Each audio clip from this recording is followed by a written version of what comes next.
Dans notre première vidéo, nous avions analysé l'une des façades de la Swiss Tech Convention Center, centre de conférences situé en Lausanne. Ce bâtiment a été réalisé par le cabinet d'architecture Richter Dahl Rocha et Associés en 2014. Ce complexe high-tech marque un point de repère fort dans le paysage urbain. Dans cette nouvelle vidéo, nous nous intéresserons à la structure interne du bâtiment et nous étudierons la reprise des charges.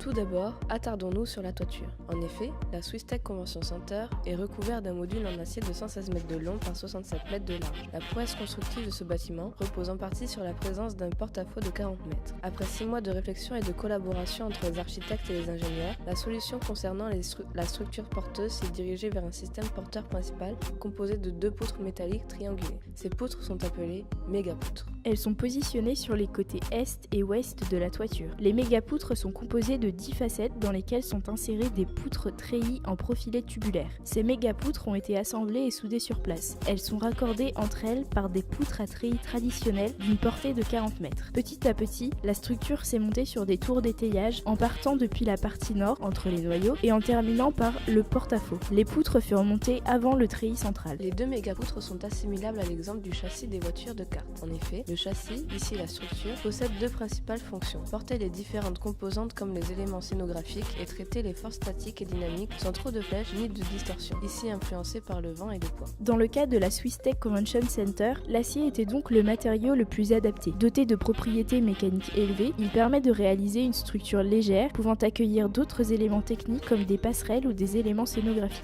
Ce type de toiture sophistiquée génère une géométrie complexe. En effet, on trouve des nœuds d'appui au droit du faîte. Il s'agit du fusionnement de 10 barres en un seul point, au niveau du point le plus haut de la toiture. Les 2 mégapoutres reposent sur des noyaux en béton armé, au centre et au nord du bâtiment. Un balcon composé d'une structure à caisson est appuyé sur les noyaux. La structure de cette toiture a un impact sur la façade. En effet, afin de permettre des déformations verticales tout en maintenant la transmission des efforts horizontaux, des appuis glissants de type piston ont été mis en place comme nous l'avions analysé lors de la première vidéo. Maintenant, étudions la descente des charges dans le bâtiment. Les poutres treillis métalliques entre les mégapoutres sont soumises à un effort de traction. Elles s'appuient sur les noyaux en béton et leur transmettent une partie des efforts. Les mégapoutres reposent à 3 endroits sur les noyaux en béton. On peut schématiser ce système comme ci-contre avec une poutre sur 3 appuis. Si on étudie le moment fléchissant, il semble que la valeur maximale se situe à l'appui RC. En effet, il s'agit du début du porte-à-faux. Les forces exercées par le poids du bâtiment transmettent les efforts au noyau central de la structure. La forme des mégapoutres triangulaires joue un rôle de contreventement. La Swiss Tech Convention Center a profité du savoir-faire des meilleurs ingénieurs et architectes contemporains. La construction repose sur une structure innovante et une grande modularité des espaces. Elle respecte les normes en matière de développement durable et s'impose comme une esthétique unique dans le paysage lausannois.